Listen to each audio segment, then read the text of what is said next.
Christmas Eve. I'm sitting between my children making them sleep. The house is full and everything feels just right. Until an email comes in. One line, one attachment. And within a second, I forward the email. Sometimes the hardest decisions, the most problematic decisions, happen in an instant, in fast, defensible moments. I'm an Ivy League attorney, a Wall Street investment banker, a high achiever, a mother of 2 incredible children, and the daughter of immigrants. But I made quick decisions that seemed defensible, under pressure and speed, like many of you. And oftentimes, it's in these moments that we don't realize what we're doing. And this is what ethical drift looks like when you're inside it.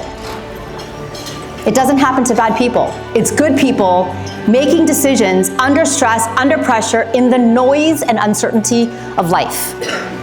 And these decisions are affecting your clients, your families that you're here to serve, your communities.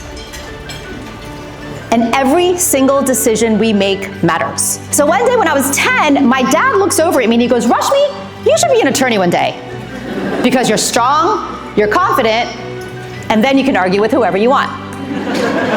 And I looked back to him and I was like, okay, I am gonna be the best attorney I can be. And from that day forward, success meant I've got to do it faster. I've got to win all the awards. I made a plan, all right? Some of you guys probably can relate to this. I was like, if I go to the best schools, get the best grades, get the best education, I'll get the jobs and I'll make a lot of money. And I make an entire decision of what my life is going to look like. I have a path. And that path included the faster I did things, the more I got rewarded. And life and school kept giving me these things. I tell my kids, I used to come home on Fridays because I was a total nerd. I'd come home on Fridays and do all my homework for the following week and then ask for more, right? So I started getting noticed by the teachers and that felt like it was getting rewarded. So then speed started to equal reward and reward became my worth. And all of my self-worth, my self-love, my self-esteem became rooted in achievement. And I was a solo practitioner. I had been hustling for clients, any closing I could possibly get my hands on for title fees. I had lack of stability. So when I get the chance to meet a real estate developer, what's going on in my head is, if I can get this one big client, that's the answer. So I jumped. I know all these other really big developers who are represented by very big law firms are doing something similar. And man, I wanted this client. I thought this client was the answer to my financial struggles, to the instability, and I thought I could get home to my kids for dinner now, finally. So I jumped. And I know I should know better, but I didn't ask the questions. I didn't ask for a second opinion. I didn't ask for help. I really wanted this client. Until 4 years later, 2 FBI agents show up. So I let these 2 agents into my office, and I used to have this circular table in front of my desk, right? So we sat at this table for 4 hours as they grilled me. And no, I did not have an attorney. They showed me pictures and documents and emails and attachments, and I'm answering these questions. Yes, no.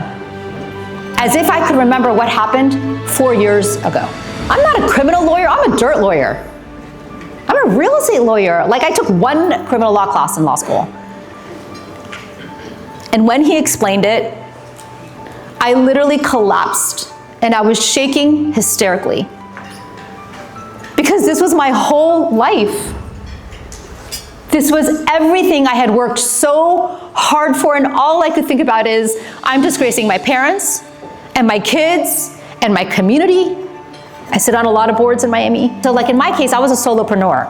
I didn't have anybody checking me. I didn't have a boss to look, there was no checks and balances. I was making all the decisions. I was in a silo making decisions. And so there was nobody to check what I was doing. Now in 2007, of course, we didn't have AI. But technology was there, so like I forwarded an email because there was email. I mean, I remember like in college I didn't have email.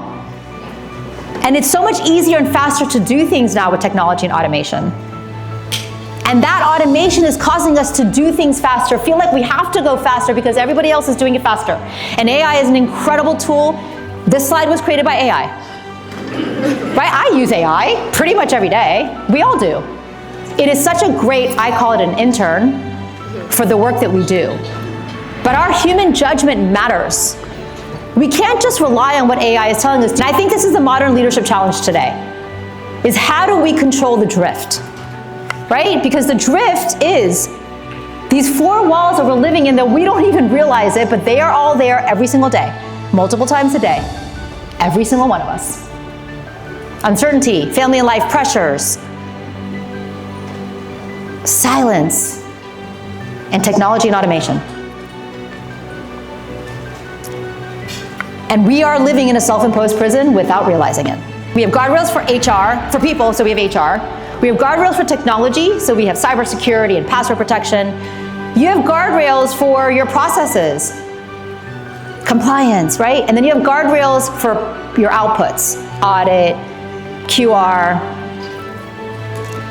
But you know the place that we don't have guardrails? Our thoughts. So I decided, what if I built something that would actually be a simple process for our thoughts so that none of you will drift. None of you will go through what I went through. So I created the Clarity Loop.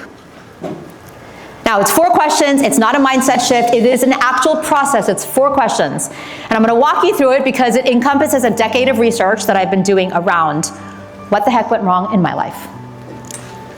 I began to research the psychology of decision making, cognitive biases, as well as behavioral science to understand in the moments of pressure and speed and noise and all of it, there are so many things swirling around in our head, and if we're not aware of it, we're not gonna be able to do anything about it. So the first question is, what am I feeling right now? So I'd like for all of you to think about a decision that you either need to make or you just made and it's not sitting with you yet, and you haven't quite made the decision yet, okay? So think about the decision and think, what am I feeling right now? Because what happens is, in a moment of urgency, if we're not aware of our feelings, we begin to act and operate from emotional activation. And our emotions begin to dictate how we're gonna make decisions. I made a spreadsheet of like all the people in my life that I thought knew my history and my character.